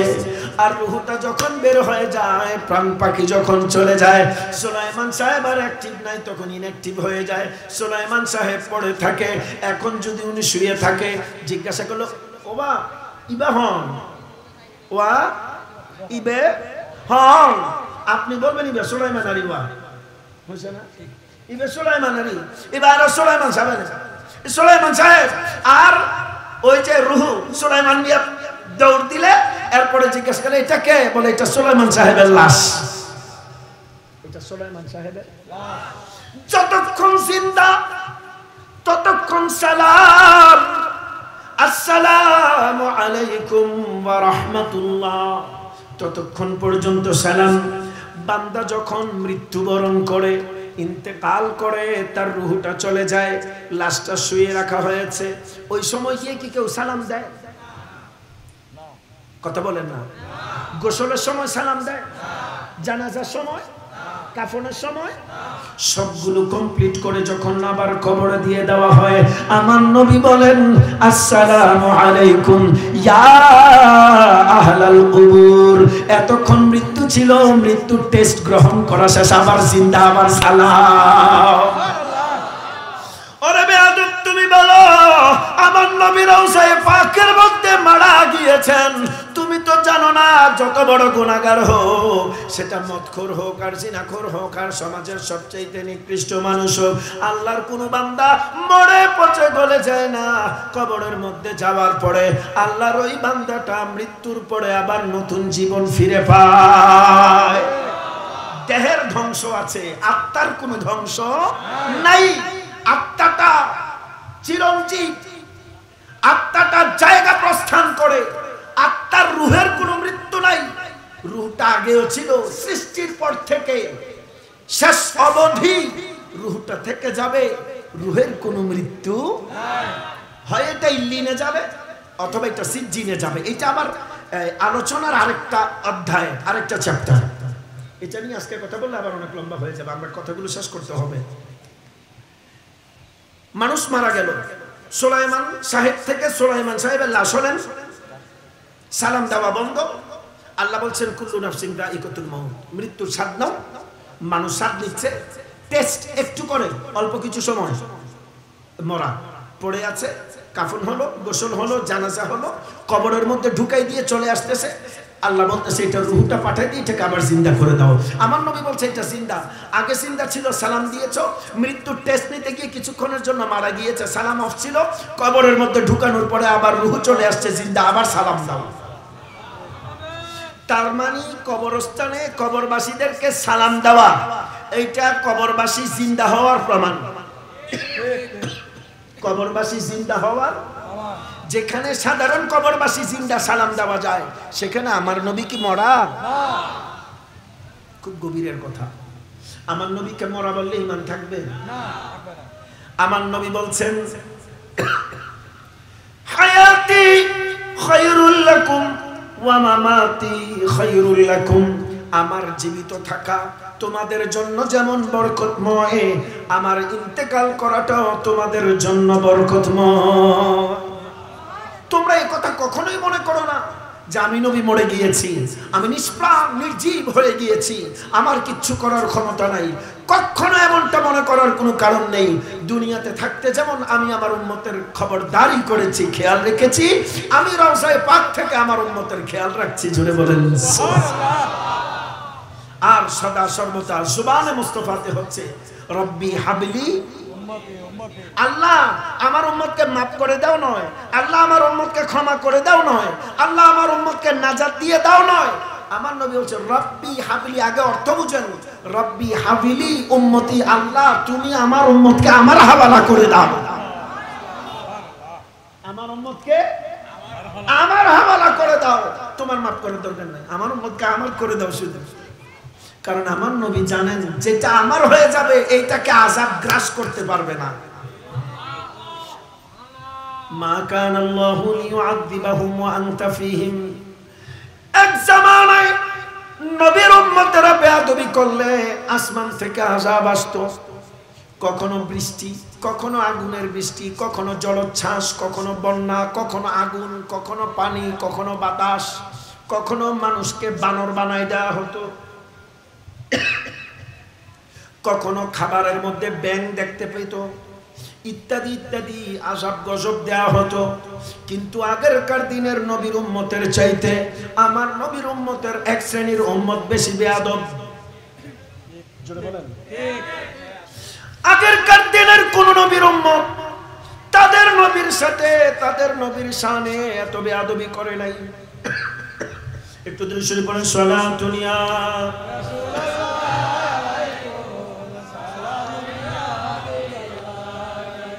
সালাতুন ইয়া রাসূলাল্লাহ,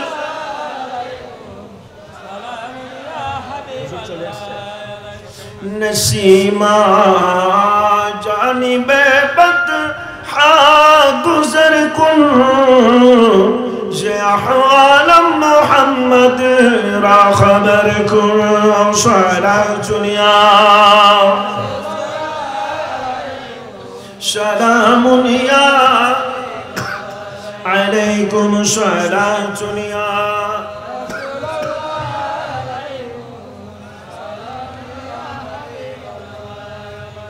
আব্বু যেই জায়গাতে ছিলাম, কষ্ট হয়ে যাচ্ছে আপনাদের। আজকের আলোচনা কিন্তু খুব গুরুত্বপূর্ণ আলোচনা, বিষয়টা খুব চমৎকার। আমার নবীকে অন্য সাধারণের মতো তুলনা করার কোনো সুযোগ আছে নাকি?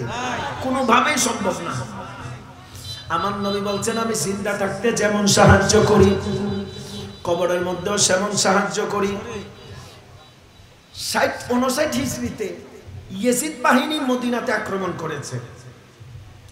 আমার নবীর মসজিদের খুঁটি যেগুলোতে সাহাবায়ে কেরাম হেলান দিয়ে আরাম করতেন আমার মুস্তাফা, এই খুঁটিগুলোর মধ্যে ঘোড়া বেঁধেছে। নাউজুবিল্লাহ বলেন। বেয়াদবির পর্যায়ে এমন চূড়ান্ত পর্যায়ে গিয়েছে 3 দিন পর্যন্ত মসজিদে নববীতে আযান বন্ধ। আমার নবীর মসজিদে কি বন্ধ? আযান বন্ধ। আমার নবীর এক সাহাবী ছিল, নাম হলো হযরতে সাঈদ ইবনুল মুসাইয়িব।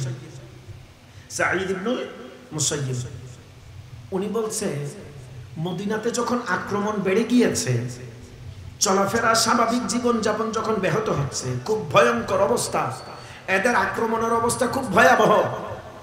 আমি এই আক্রোশ থেকে বাঁচার জন্য,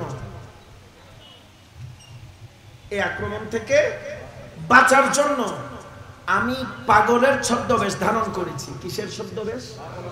পাগলের ছদ্মবেশ ধারণ করে একটু পাগলের মতন আচরণ করছি, যাতে আমাকে কেউ কি না করে, আঘাত না করে, কষ্ট না দেয়।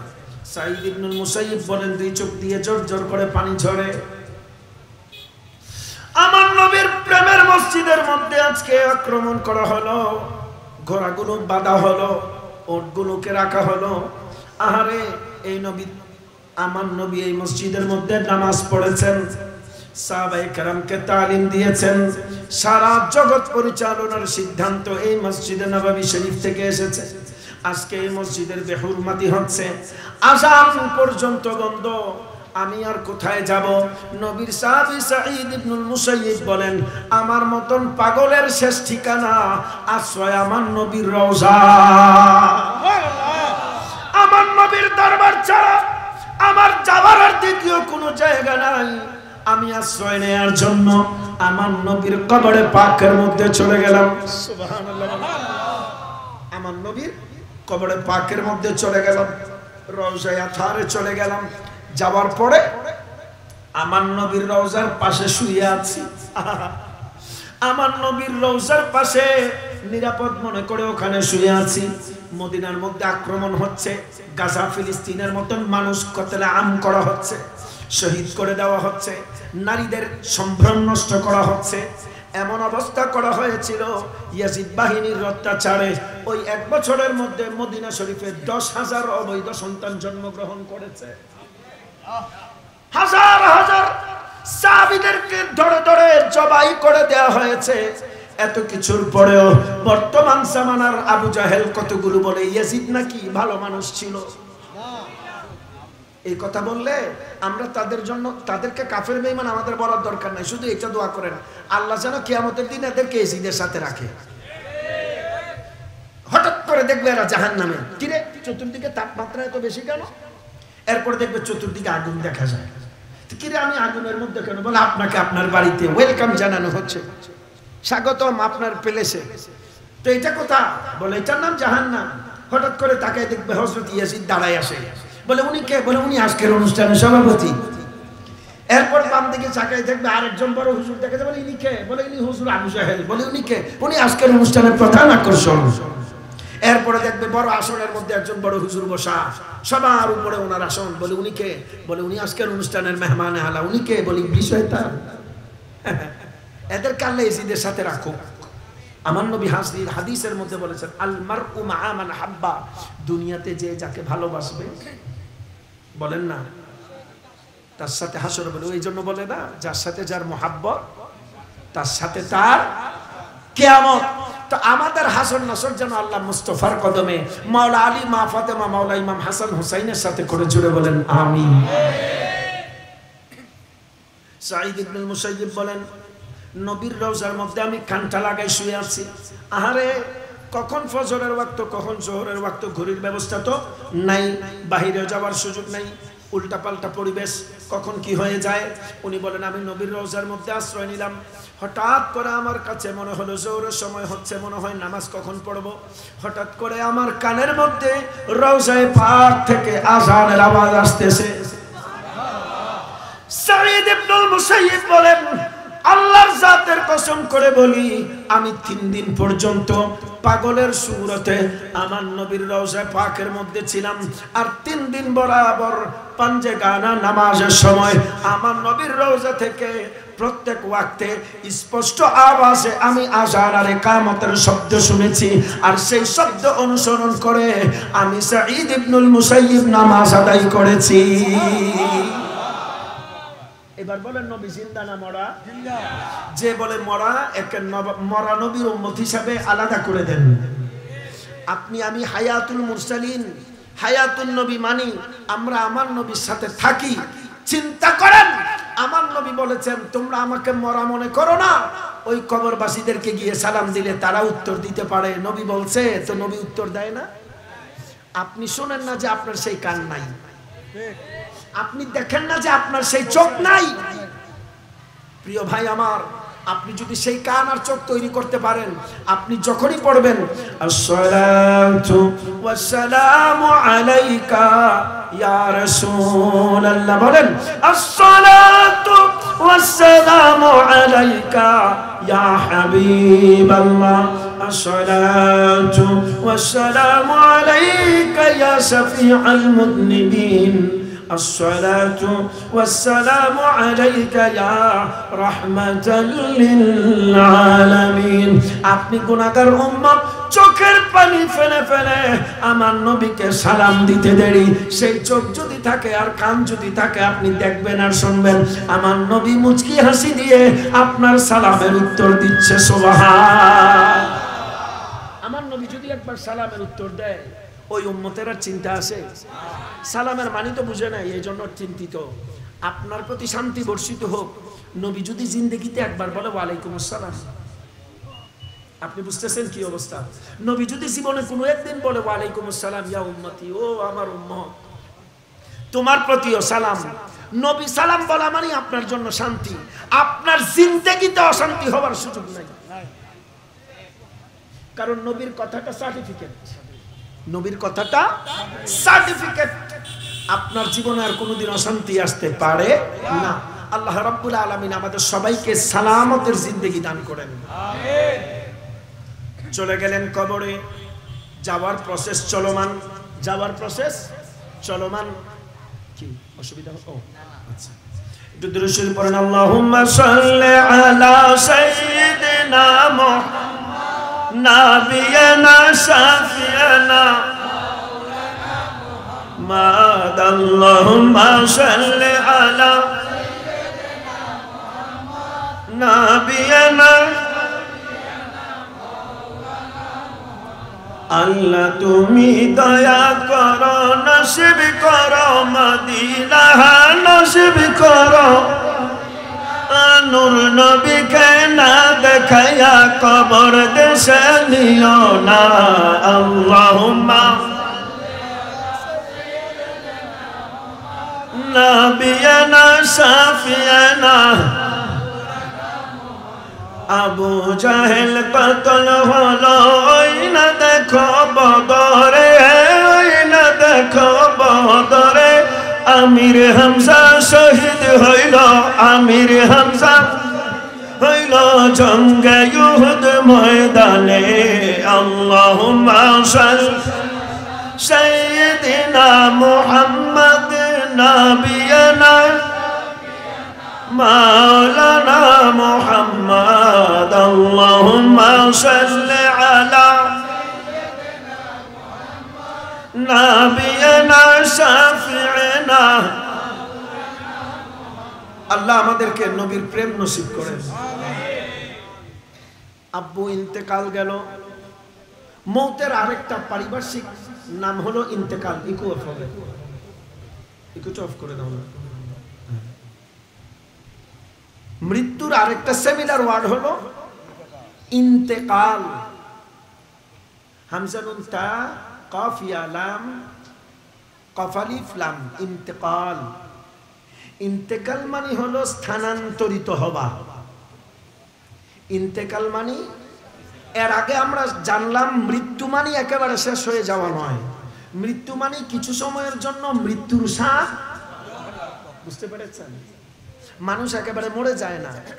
আপনি যাকে কবর দিয়ে আসছেন, ওই কবরবাসী আপনাকে দেখতেছে। ইমাম সুয়ুতির একটা বিখ্যাত কিতাব আছে, 850 কিতাব লিখেছেন ইমাম সুয়ুতি, সুবহানাল্লাহ পড়ে। পৃথিবীর শ্রেষ্ঠ 5 জন মুহাদ্দিসের তালিকা করলে সুয়ুতি একজন, শ্রেষ্ঠ 5 জন হাদিস বিশারদের তালিকা করলে তিনি একজন, শ্রেষ্ঠ 5 জন ফকির তালিকা করলে তিনি একজন, ইসলামী আইন অনুষদ, ইসলামিক আইনবিদ। পৃথিবীর শ্রেষ্ঠ 5 জন ইতিহাস ব্যাখ্যার তালিকা করলে ইমাম সুয়ুতি একজন। সাংঘাতিক মানুষ ইমাম সুয়ুতি একজন। হাদিস লিখেছেন, তাফসির লিখেছেন, ফিকহ লিখেছেন, তারিখ লিখেছেন, কিতাবের উপরে কিতাব লিখেছেন, 850 কিতাব লিখেছেন। ইমাম সুয়ুতির একটা বিখ্যাত কিতাব আছে আশ-শারহি সুদূর বিহালিল মাউতি ওয়াল কুবুর। কবরের জগতে মানুষ যে জিন্দা থাকে, এইটার উপরে গোটা একটা কিতাব লিখেছেন, 95টা দলিল। সুবহানাল্লাহ। কয়টা দলিল? 95টা। একটা ওয়াকি আপনাদেরকে শোনাই। বলছেন মিশর এলাকায় একবার এক আল্লাহর বান্দার জন্য কবর খনন হচ্ছে। কি খনন? একটু কথা বলতে হবে, না হয়তো আমি শেষ করে দিব। কি খনন? কবর খনন করা হচ্ছে, কবর কাটা হচ্ছে। এক বান্দার জন্য কবর কাটা হচ্ছে। কবর যারা কাটতেছে এরা খুব সাহসী মানুষ, কারণ এরা অনেক সময় কি দেখে, বিভিন্ন আজব জিনিসপত্র দেখে, যেগুলো আপনি সায়েন্স দিয়ে কি করতে পারবেন না, প্রমাণ। হঠাৎ করে কবরের মধ্যে কবর কাটতে গিয়ে এক আল্লাহর বান্দা মারা গিয়েছে, তিনি কবর কাটতেছেন। কাটতে কাটতে পাশের কবরের একটা মাটির চাকা অংশ খুলে গিয়েছে। যিনি কবর কাটতেছিলেন, পাশের কবরের মাটির অংশ পড়ে যাওয়ার পর আবার এটার কি করবে, মিশাই দিবে না লাগিয়ে দিবে? কি খেয়াল একটা মনের মধ্যে আসছে, আর বলেন একটু ভিতরের কি অবস্থা দেখি। কবরের মাটি লেপে দেওয়ার আগে উনি একটু চোখটা সামনে নিয়ে ভিতরের কি অবস্থা দেখতেছেন। তাকায় দেখে ওই ভিতরের মধ্যে আল্লাহর একজন বান্দা বসে বসে কোরআনুল কারীমের তিলাওয়াত করছে। সুবহানাল্লাহ। এটা ইমাম সুয়ুতির কিতাব থেকে বলছে। কবরের মধ্যে আল্লাহর বান্দা বসে বসে কোরআনুল কারীমের তিলাওয়াত করছে, আর যেই মাত্র কবরের মাটির দেয়াল থেকে মাটি সরে গিয়েছে, ওই বাহিরের সূর্যের রশ্মি ওইটার আলো কবরের মধ্যে ঢুকছে না? ঢুকার পরে যিনি কবর কাটতেছিলেন উনি যখন চোখ দিয়ে দেখছে, ওই ভিতরের কবরবাসী মনে করেছে কিয়ামত হয়ে গেছে। আল্লাহু আকবার বলেন। উনি মনে করছে কি হয়ে গেছে। উনি যখন দেখছে আলো এদিক দিয়ে ঢুকছে, উনি তাকায় দেখে আবার চোখ দেখা যায়, মনে করছে এটা ফেরেশতা। সুবহানাল্লাহ পড়বেন না? উনি ভাবছে কি এটা একটা ফেরেশতা। ডাক দিয়ে বলছে, এ ফেরেশতা, কিয়ামত কি হয়ে গেল? কিয়ামত কি হয়ে গেল? আল্লাহর বান্দা এবার ভয় পেয়ে গিয়েছে। যত সাহসী হোক, কবরের ভিতরে মৃত মানুষ যদি একটু কথা বলে কি অবস্থা? কথা বলে না। আপনি যদি দেখেন যে জানাজার খাট নিয়ে যাচ্ছেন কাঁধে করে, আপনার কাঁধ আর মাইয়াতের মাথা এক পাশে ধরে ধরে যাচ্ছেন, উপরে চাদর ঢাকা, হঠাৎ করে যদি ভিতর থেকে ডাক দিয়ে, ওঠো বাতিজা কেন আসো? ভয় পাবে না? কি রে কি খবর? খেলনা বালানা গমাজন না কেনা? আপনাকে মনে বাবা তোমার জানাজা তুই পরি ফেলা যাই করে কেনা ফেলাই এনে দৌড়ব। এ যখন দৌড় দিবে বাকিগুলো কি করবে? কারণ আমরা বাঙালি জাতি, হুজুগে জাতি। একজন দৌড় দিছে, বাকি দৌড় দেয়। আধা কিলোমিটার যাওয়ার পরে বলে ভাই আপনি দৌড়ান কেন? বলে এমনি। বলে আমি এমনি দৌড়তেছি। এতে কি করে কি করে না জানে না। কবির মনোযোগ। আল্লাহর বান্দা বলেন কিয়ামত কি হয়ে গেল? বলে না না না, এখনো কিয়ামত হয় নাই। আরেকজন আল্লাহর বান্দা ইন্তেকাল করেছেন, আমরা ওনার জন্য কবরের খনন করছিলাম, আর হঠাৎ করে আপনার কবরের মাটির অংশ পড়ে গিয়েছে। এইবার আল্লাহর বান্দা বলেন আর দেরি করো না, দ্রুত আমার কবরটা এক্ষুনি বলছি তুমি বন্ধ করে দাও। এইবার ওই ব্যক্তিটা অনেক সাহস নিয়ে বলছে আচ্ছা কবর তো বন্ধ করে দিব, একটা ছোট্ট প্রশ্ন, আপনি কবরের মধ্যে এমন নূরের জগতের কোরআন নিয়ে কেমন করে পড়ছেন? এইবার আল্লাহর বান্দা কবরের ভিতর থেকে বলে, আরে আল্লাহর বান্দা শোনো, আমি যখন দুনিয়ার হায়াতে জিন্দেগিতে ছিলাম আমি কোরআন তেলাওয়াত করতে বড় ভালোবাসতাম। আমি যখন কবরের জগতে আসলাম আমাকে আল্লাহ প্রশস্ত একটা কবর উপহার দিয়েছে। আমার কবরকে জান্নাতের ফেরেশ বানিয়ে দেয়া হয়েছে, প্রশস্ত করে দেয়া হয়েছে, আলোকিত বরকতময় করে দেয়া হয়েছে। আর আমি আমার মুনিবের কাছে সাহায্য চেয়েছি। দুনিয়াতে আমি কোরআন ভালোবাসতাম, কবরের মধ্যে আমাকে যদি একটা জান্নাতি কোরআন দেন, কিয়ামত হওয়া পর্যন্ত আমি কোরআন পড়তে চাই। আমার মুনিব আমার কথা রেখেছেন, আমাকে কোরআন পড়ার হুকুম দিয়েছে। সেই দিন থেকে এখন পর্যন্ত আমি কোরআনুল কারীমের তিলাওয়াত করছি, ইনশাআল্লাহ কিয়ামত পর্যন্ত আমি কোরআন পড়ে যাব। আল্লাহর বান্দা তাড়াতাড়ি কবরটাকে বন্ধ করে দিয়েছেন। সুবহানাল্লাহ। ইমাম সুয়ুতি হাদিস নকল করেছেন। এই ইমাম সুয়ুতি বলেন, ও জগতের মানুষ, একজন আরেকজনকে মৃত বলিও না। ইমাম সুয়ুতি বড় আজীব লিখেছেন কিতাবের মধ্যে। তিনি বলেন, একজন মাইয়্যিত যখন মারা যায়, একজন মুমিন মাইয়্যিত যখন মারা যায়, কে তাকে কাফন পরায়, কে তাকে গোসল দেয়, কে তার জানাজা পড়ায়, কে তার খাটিয়া কাঁধে নেয়, কে তার লাশ কবরে নামায়, আল্লাহর বান্দা মুমিন সব দেখতে পায়।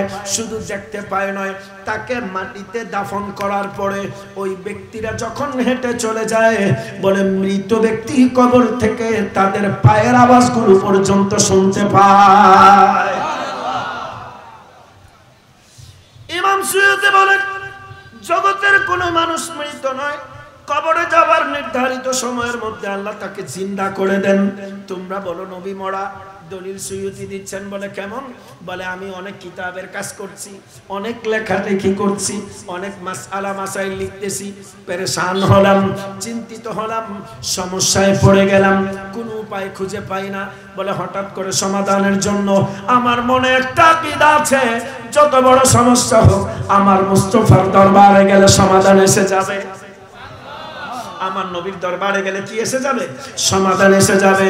এই জন্য সুয়ুতি বলেন, আমি মিশরের সুয়ুত এলাকা থেকে আমার নবীর রওজা মদিনার দিকে দাঁড়িয়ে তাকালাম, সুবহানাল্লাহ, আমার নবীর রওজার দিকে সিনাটাকে মুতাওয়াজ্জু করে দিলাম। দেওয়ার পরে আমার নবীর রওজার দিকে নজর দিয়ে ডাক দিয়ে বলছি, ইয়া রাসূলুল্লাহ, নবী গো, আপনার জালালউদ্দিন বিপদে পড়েছে, উনজুর হালানা ইয়া রাসূলুল্লাহ। আমি সুয়ুতির দিকে আপনি একটু তাকায়া দয়া করেন।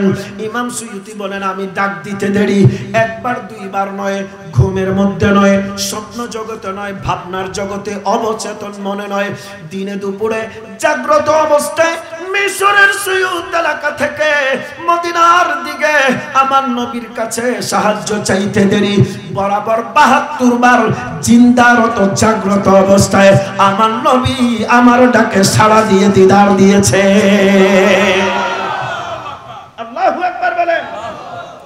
আমার নবী দিদার দিতে পারে কি পারে না? জোরে বলেন, পারে কি না? জীবনে হবে কি আপনার দিদার ইয়া রাসূলুল্লাহ, এ আশায় রয়েছি আমরা গুনাহগার, লা জীবনে হবে কি আপনার দিদার, এ আশায় রয়েছি আমরা গুনাহগার। জগতে যেদিকে তাকাই দরদি, আর তো কেহ নাই দরদি, আর তো কেহ নাই, তুমি যে দোনো জাহানের সরদার ইয়া রাসূলুল্লাহ, জীবনে হবে কি আলাইকুম সালাতুন ইয়া সালামুন ইয়া আলাইকুম। হ্যাঁ, কোথায় আছেন? এখনো দেরি আছে? আজকে আমারও কবরের পাঠানোর প্ল্যান হয়েছে, মাশাআল্লাহ। না না, লাশের খাট নিয়ে একটা জানাজার ঘোষণা দিয়ে দেন, বাকি মাহফিলের পরে রিজভী সাহেব হুজুরের জানাজা অনুষ্ঠিত হবে। দেন দেন, ঘোষণা দেন। না, সাবজেক্টও দিয়েছেন কবর আসর আগে নিয়ত করি না যদি হুজুরের উদ্দে আজিয়ে কবর খরচ ফাড়াই দিন ইনশাআল্লাহ। হ্যাঁ, আমি এমনি দুর্বল মানুষ, আজকে লম্বা সফর করে আসছি, তবিয়তটা একটু নাজুক। যাই হোক, অসুবিধা হচ্ছে আপনাদের? মুস্তাফার শান গাইতে গাইতে যদি কবরেও যাওয়া লাগে কোনো অসুবিধা? জোরে বলেন না, কোনো অসুবিধা? বরঞ্চ এটা তো খুশ নসিবই হবে আমাদের জন্য যে মুস্তাফার শান গাইতে গাইতে কবর নসিব হবে। জোরে বলেন, ঠিক কিনা? আহা, আমার নবী ছাড়া কোনো উপায় নাই গো, আমার নবী ছাড়া কোনো উপায়। আপনি সাকারাতের বিছানায়, মৃত্যু যন্ত্রণা মানুষকে গালেব করে ফেলে। কতগুলো মানুষ দেখবেন মৃত্যুর যন্ত্রণা চোখ উল্টে ফেলে, বিছানা নষ্ট করে ফেলে, হাত পা বাঁকা হয়ে যায়, চেহারা বাঁকা হয়ে যায়, বিকৃত হয়ে যায়, আসে না? আবার কতগুলো মানুষ আছে ইন্তেকাল করলে চেহারার দিকে তাকাইলে মনে হয় যেন মাত্র ঘুমায় আছে। বেশ কম ব্যতিক্রম আছে না? আপনি যদি ঈমানের সাথে মৃত্যুবরণ করতে পারেন, ও বাবা, নবীর প্রেম যদি সিনাতে রাখেন, আপনার ইন্তেকালের সময় দেখবেন আপনার দয়াল দরদি নবী আপনার সাকারাতে হাসি। মৃত্যু যন্ত্রণা বড় আজীব, আপনাকে এমন ভাবে অশান্তি দান করবে, আপনি আপনি চিন্তাও করতে পারবেন না কি কষ্ট, কত ভয়ানক। মৃত্যু যন্ত্রণা বড় কঠিন। আপনার গলাটা শুকায় যাবে, ছাতিটা ফেটে যাবে, সারা দুনিয়ার পানি এনে দিলেও যেন আপনার তৃষ্ণা মিটবে না। সাকারাতের বিছানা যে কি যে যন্ত্রণা, সাত সাগরের পানি দিলে তৃষ্ণা মিটবে না, ঠিক না? সাকারাতের বিছানা যে কি যে যন্ত্রণা, সাত সাগরের পানি দিলে তৃষ্ণা। কাউসারের মালিক যিনি, কাউসারের মালিক যিনি, তাহাকে জানো ভালো যদি বাঁচতে হয়। শোন বিতরানওয়ালা নবী বাঁচা, জোড়ে নবী তড়ানওয়ালা নবী বাঁচা। প্রাণের চেয়েও প্রিয় তাই, প্রাণের চেয়েও প্রিয় তাই নবীকে জানো ভালো যদি বাঁচতে হয়। প্রাণ যদি দিতে হয় নবীকে দিও। নবী নবী বাঁচানে वाला, নবী তড়ানে, নবী বাঁচা। কাউসারের মালিক যিনি, শাফাতের মালিক যিনি, উম্মতের দরদি যিনি, তাহাকে জানো ভালো যদি। উচ্চ আওয়াজে একবার ডেকে বলেন ইয়া রাসূলুল্লাহ, আর জোরে বলেন না ইয়া হাবিবাল্লাহ। আমার নবীকে ডাকলে আমার নবী শোনে কি শোনে না? আপনাকে ডাকলে আপনি শোনেন, মৃত ব্যক্তিকে ডাকলে তিনি শোনেন, আর আমার নবীকে ডাকলে আমার নবী শোনে কিনা? बरेली ताजेदार सैयदी आला हजरत मुहद्दिस बरेली बड़ा अजीब लिखेছেন, हम यहाँ से पुकारे आका तैबा से सुने, मुस्तफा की समाअत पे ला मुस्तफा जाने शमे बश में हिदायत पे उम्मती उम्मती लब पे जारी रहा, नाज भरदारे उम्मत पे ला मुस्तफा जाने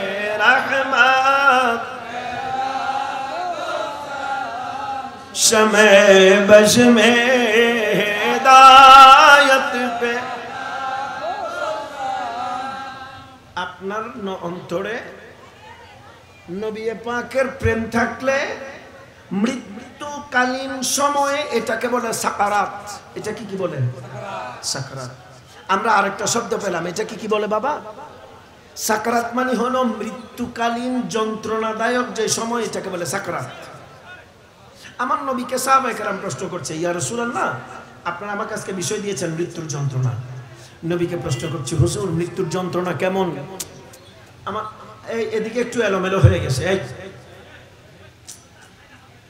এতক্ষণ তো ভালো ছিল, কি হলো এখন? অনেক গুরুত্বপূর্ণ কথা বাবা, এগুলো কোনো কিচ্ছা কাহিনী নয়। আপনি বলেন আমরা কি এতক্ষণ কিচ্ছা কাহিনী বললাম? আজকে কোরআন হাদিস থেকে এক শব্দের জন্য তো বের হই নাই আমি, এক সেকেন্ডের জন্য বের হই নাই, কারণ সাবজেক্ট এমন, এটা নিয়ে উল্টাপাল্টা চলে। খুব মনোযোগ। সাহাবায়ে কেরাম নবীকে প্রশ্ন করছেন, ইয়া রাসূলুল্লাহ মৃত্যুর যন্ত্রণা কেমন? আমার নবী কতক্ষণ চুপ থাকলেন, থাকার পরে আমার নবীর চোখ দিয়ে দর দর করে পানি পড়তেছে। মুস্তাফা বললেন, তোমরা চলে আসছে,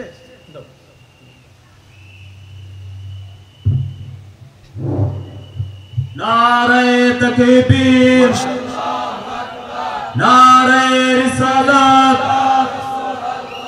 नारे गौसिया अहले सुन्नत वल जमात नारे तकबीर नारे रिसालत नारे गौसिया अहले सुन्नत वल जमात प्रधान अतिथिर आगमन नारे तकबीर नारे रिसालत नारे गौसिया अहले सुन्नत वल जमात प्रधान अतिथिर आगमन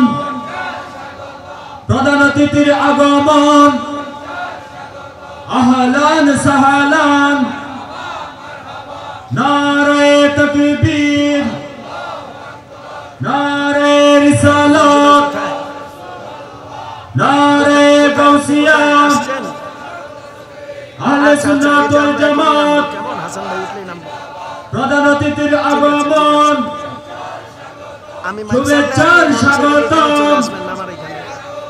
হযরত মালিক শাহ রহমাতুল্লাহ আলাইহি স্মৃতি সংসদের পক্ষ থেকে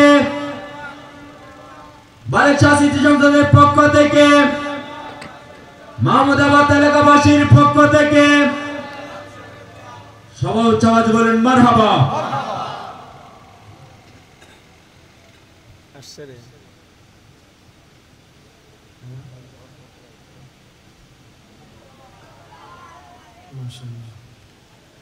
আমরা সবাই বড় মোহাব্বতের আওয়াজে বলি মারহাবা। মাশাআল্লাহ।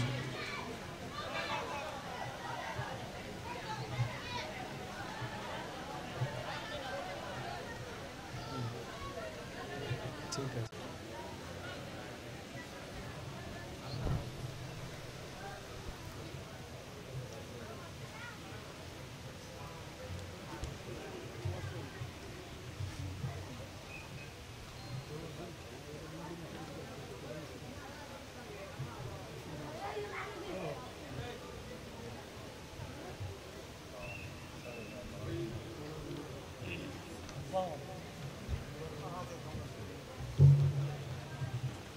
আমরা সবাই বড় আওয়াজে একবার পড়ি মারহাবা, উচ্চ আওয়াজে একবার পড়ি আলহামদুলিল্লাহ।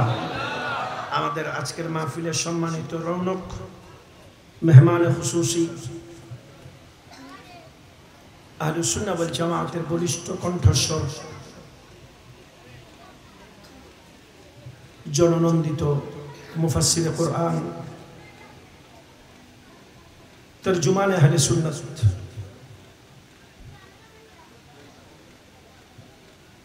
शमशीर आला हजरत मुनाजिर मिल्लत हजरतुल आलम অধ্যক্ষ আল্লামা হাসান রাজা আল কাদেরী মুদাজিল্লাহুল আলী আমাদের মধ্যে তশরিফ এনেছেন। আমার ভাইজানের তশরিফ আওয়ারিকে মুনিব কবুল করেন। জোরে আওয়াজ দিয়ে বলেন আমিন, আর মহব্বতের আওয়াজে বলেন আমিন। আল্লাহ ওনাদের খিদমতকে আরো দীর্ঘস্থায়ী করেন, পড়েন আমিন। তা আমরা যে কথা বলছিলাম, আমার কথা আমি এখানে রেখে দিচ্ছি। আমার ভাইজান যেহেতু আসছে, আর আমি সময় দীর্ঘায়িত করব না, শুধু শেষ কথাটা বলে আমি আমার আলোচনার ইতি টানতে চাই। আপনার সাকারাত, আমার সাকারাত, আমাদের মৃত্যুর যন্ত্রণা, সাহাবায়ে কেরাম মুস্তাফাকে জিজ্ঞাসা করছেন, ইয়া রাসূলুল্লাহ সাল্লাল্লাহু আলাইহি ওয়াসাল্লাম, নবী মৃত্যুর যন্ত্রণা কেমন হবে? আমার নবী জোরে একটা নিঃশ্বাস ফেলেছেন। মুস্তাফা বলছেন, আমি তোমাদেরকে কি দিয়ে বুঝাই মৃত্যুর যন্ত্রণা কত কঠিন? তবে একটা উদাহরণ তোমাদেরকে দেই। একটা ভেড়া, একটা কি জীবন্ত ভেড়া জবাই করা ছাড়া যদি টেনে তার চামড়াকে ছিঁড়ে ফেলা হয়, এর যন্ত্রণা যত বেশি, তার চাইতেও কয়েক শতগুণ বেশি হলো মৃত্যুর যন্ত্রণা। বলছি, ইয়া রাসূল এত ভয়ঙ্কর। এবার নবী আশার বাণী শোনালেন। আশার বাণীটা হলো, যদি তোমরা মুমিন হও, ইন্তেকাল যদি বিল ঈমান হয়, ইন্তেকাল আলাল ঈমান যদি হয়, তাহলে মৃত্যুটা হবে ভেরি স্মুথ, অনেক সহনশীল মৃত্যু হবে। হুজুর এটা আবার কেমন? আমার নবী এইটার উদাহরণ দিয়েছেন, বড় চমৎকার। কি নবী বলছেন, মনে করো তোমরা পানি দিয়ে আটা গুলাচ্ছ রুটি করার জন্য, আটার একটা ডো তৈরি করে, খামিরা তৈরি করে না, মাঝে মধ্যে এটার মধ্যে কি ঢুকে যায়? চুল। আটার খামিরার ভিতর থেকে চুল টান দিলে কি আটা টের পায়? জোরে বলেন না, টের পায়। আমার নবী বলছেন মুমিনের মৃত্যু অবস্থা হবে আটার খামিরা থেকে চুল বের করার মতো। রুহুটা বের হবে যে টের পাবে না। আজরাইল আসার পরে মুমিনের কাছে পারমিশন নিবে, তার মর্জি মুআফিক, তার জন্য আমান হয়, তার জন্য নিরাপদ হয়, সুন্দর হয়, এমন প্রসেসে তার রুহটা কবজা করবে। আর যদি বদকার হয়, দুর্গন্ধ ছড়াবে। মিসকাতের মধ্যে আসছে হযরত বারা ইবনে আজিবের হাদিস, বাবু ইসবাতে আযাবিল কবরের মধ্যে ফেরেশতারা অগ্রাহ্য করবে, ডিসএগ্রি করবে, এর রুহু আমি রাখতে পারবো না, এখান থেকে বদবু ছড়াচ্ছে, এখান থেকে দুর্গন্ধ ছড়াচ্ছে, একজন আরেকজনের কাছে মেরে দিবে। আর যদি ইমানদার হয়, বলে জান্নাত থেকে 70 জন ফেরেশতা আসবে, সবুজ কালারের চাদর নিয়ে আসবে, মেশক জাফরান দিয়ে মুমিনের রূহটাকে রিসিভ করা হবে। আহলান সাহলান বলতে বলতে আসমানের দিকে যাবে, খুশবুনবা হতে থাকবে, খুশনবা হতে থাকবে। বাকিরা জিজ্ঞাসা করবে, এরে এটা কার? এত খুশবুদার রূহ কার? বলবে ফুলান ইবনে ফুলান, অমুকের বেটা অমুকের, আজকে নবীর দিদার করতে করতে ইন্তেকাল হয়ে গিয়েছে। ও বাবা, শেষ কথা বলি, ইন্তেকাল হয়ে গেল। আমার সাবজেক্ট বড় আজিব দিয়েছেন। গোসল হলো, ওই যে বললাম মৃত্যু কত সময়? গোসল, কাফন, জানাজা, কবর, মৃত্যুর সময় এতটুকু। কুল্লু নাফসিন যায়িকাতুল মউত মানে মৃত্যুর স্বাদ গ্রহণ করবে, মরে যাবে নয়। আগেও জিন্দা, পরেও জিন্দা। মৃত্যুটা কত সময়? গোসল, কাফন, জানাজা, দাফন। এই চারটা করতে যত সময়, এতক্ষণ মরা। আবার কবরে গেলে বান্দা জিন্দা, আবার কবরে গেলে বান্দা। এবার আমার হাতের দিকে তাকান। এই তোমাদের একটা হ্যান্ডবিল নিলাম না আমি, এইটা দেখতে কিসের মতো বলেছে? আমার হাতের দিকে, এটা দেখতে কিসের মতো? কাফন লাস্টে এরকম হবে না প্যাকেট? এখানে একটা মুড়ি, এখানে একটা মুড়ি, এখানে একটা গিট। গোসল শেষ, কাফন শেষ, জানাজা শেষ, কবরে রাখবে। ওই যে বলেছিলাম আলোচনা শুরুতে, জীবন কয়টা? একটা ইহকালীন, একটা পরকালীন। ইহকালীন জগৎ থেকে আপনাকে পরকালীন জগতে ট্রান্সফার করা হচ্ছে। দিস ইজ দ্য ইন্তেকাল। এটাকে বলে কি? ইন্তেকাল, স্থানান্তরিত হওয়া। আমার নবী ইন্তেকাল করেছেন বেটা, মরে নয়, স্থানান্তরিত হয়েছেন। আগে জমিনের উপরে ছিলেন, এখন পেটে গিয়েছেন। আগেও যেমন ছিলেন, এখনো তেমন আছেন। চলে বলেন সুবহানাল্লাহ। ওই যে সাঈদ ইবনে মুসাইয়িবের হাদিস বললাম, মদিনার 3 দিন আজান বন্ধ। সাঈদ ইবনে মুসাইয়িব বলেন, আমি পাগলের বেশে নবীর রওজায় 3 দিন বরাবর রওজা থেকে আজান ইকামত শুনে নামাজ পড়েছি। আলা হযরত আরো আজিব লিখেছেন, हम यहां से पुकारे वो वहां से सुने, মুস্তাফা কি সামাআত পে লাখো সালাম। এবার শেষ কথা, আমার ভাইজান খেতাব করবেন, নূরানি আন্দাজে আপনারা সিনাকে নূরানি করবেন। আপনার লাশ রেডি, কবর রেডি, উপরে দাঁড়িয়েছে 3 জন, ভিতরে নেমেছে কথা। কবরে কয়জন নামে? একজন পায়ে, একজন মাঝখানে। কয়জন? 3 জন।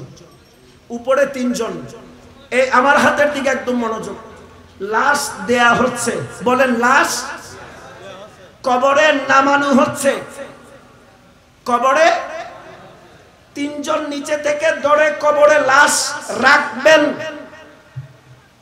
উপর থেকে দিচ্ছে, নিচে থেকে ধরছে। উপরে 3 জন দিচ্ছে, নিচের 3 জন ধরছে, কবরে রাখবে। ও বাবা, সিনাতে যদি মুস্তাফার ভালোবাসা থাকে, মনে রাখবেন কবরে রাখার সময় বলা হচ্ছে বিসমিল্লাহি ওয়া আলা মিল্লাতে রাসূলিল্লাহ। নবীর মিল্লাতে মুমিনকে কবরে রাখা হয়। আমার নবী বলে মুমিনের লাশ দুনিয়া থেকে কবরে রাখা হবে, কবরের মানুষ লাশ ধরা রাখে, আমার প্রেম নিয়ে আসতে পারলে আমি নবুয়তের হাত পাড়ায় পাগলকে ধরে ফেলবো। ওয়া মা আলাইনা ইল্লাল বালাগ। আল্লাহ আমাদের সকলকে কথাগুলো বুঝে শুনে আমল করার তৌফিক দান করেন। আমাদের মিল্লাত যেন নবী পাকের মিল্লাতের উপর হয়, আমাদের ইন্তেকাল যেন নবীর ইন্তেকালের, নবীর দয়া দিয়ে ইন্তেকাল হয়, আমাদের ইন্তেকাল যেন মুস্তাফার নূরানি চেহারায় আনোয়ারের দিদার দিয়ে হয়। মাওলায়ে করিম আমাদেরকে সেই মওত নসিব করেন, পড়ি আমিন। সুবহানাকা লা ইলমা লানা ইল্লা মা আল্লামতানা ইন্নাকা আনতাল আলিমুল হাকিম ফাল্লাহু খায়রুন হাফিযা ওয়া হুয়া আরহামুর রাহিমিন। মাল দৌলত জাহির ও বাতিন আতা কর গায়ব সে শাহে জৈনুল আবেদি শামে হুদা কে ওয়াস্তে। আপনারা সবাই ভালো থাকেন, সুস্থ থাকেন, এই প্রত্যাশায় মিসকিন আজকের মতো এখানে বিদায় নিচ্ছি।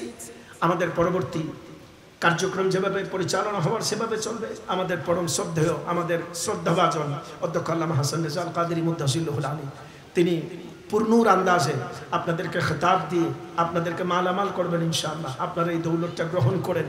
আল্লাহ রাব্বুল আলামিন আমার ভাইজানের খেদমতকে, জবানকে, নবী পাকের প্রেমের বাগানকে দারাজ করার জন্য জবানকে খুলে দিক, পড়ি আমিন।